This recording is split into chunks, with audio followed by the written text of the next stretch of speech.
Dans l'exercice 6 page 24, on me donne des nombres et on me demande de trouver ceux qui sont égaux. Avant de commencer l'exercice, je regarde tous les nombres qu'on me donne. Je vois qu'il y a un nombre entier et des fractions. Parmi ces fractions, il y en a qui sont simplifiées au maximum. Ce sont les fractions dites irréductibles. Donc les fractions simplifiées au maximum, il y a 1 demi, 6 cinquièmes, 4 cinquièmes, 1 neuvième, 9 huitièmes, 5 quarts. Donc elles sont simplifiées au maximum.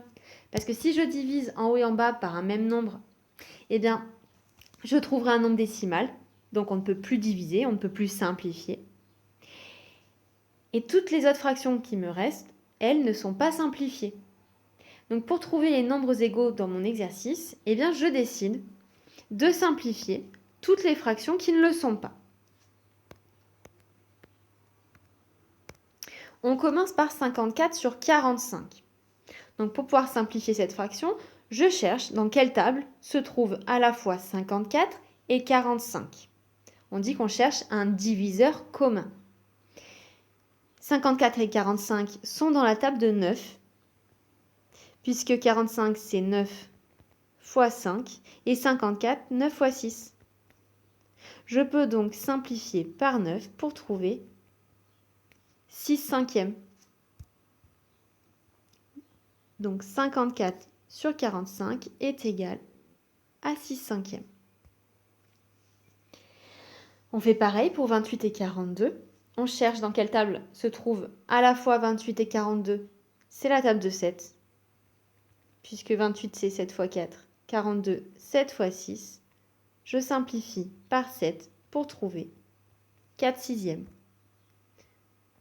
Donc 4 sixièmes est égal à 28 sur 42. 12 et 15. Je vais pouvoir simplifier ici par 3. Puisque 12, c'est 3 fois 4 et 15, 3 fois 5. Et je trouve que c'est égal à 4 cinquièmes.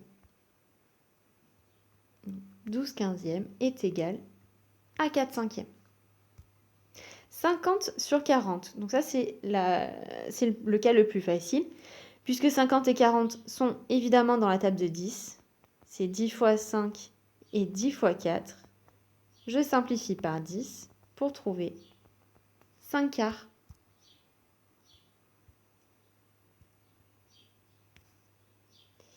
Hop. 4 sur 36. Je vais pouvoir simplifier par 4, puisque 36, c'est 4 fois 9. 4, c'est 4 fois 1. Et quand je simplifie par 4, je trouve 1 neuvième. Donc 4 sur 36 est égal à 1 neuvième. 36 sur 4. Alors là, je ne vais pas simplifier, je vais carrément calculer ma division, puisque 36 divisé par 4, c'est égal à 9.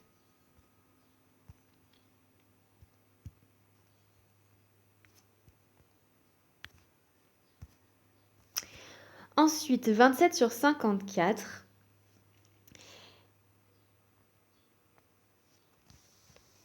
Alors là, on va bien regarder les nombres. Et normalement, vous devriez voir que 54, c'est le double de 27. 27 est la moitié de 54. Donc, cette fraction est égale à 1 demi. Donc, je vais bien l'écrire. Hein.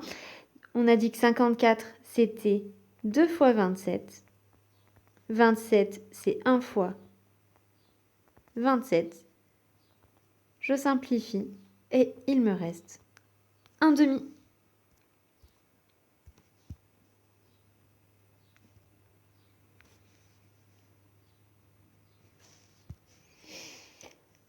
À la fin, il me restera 9 huitièmes qui ne sera égal à aucun autre nombre de notre tableau.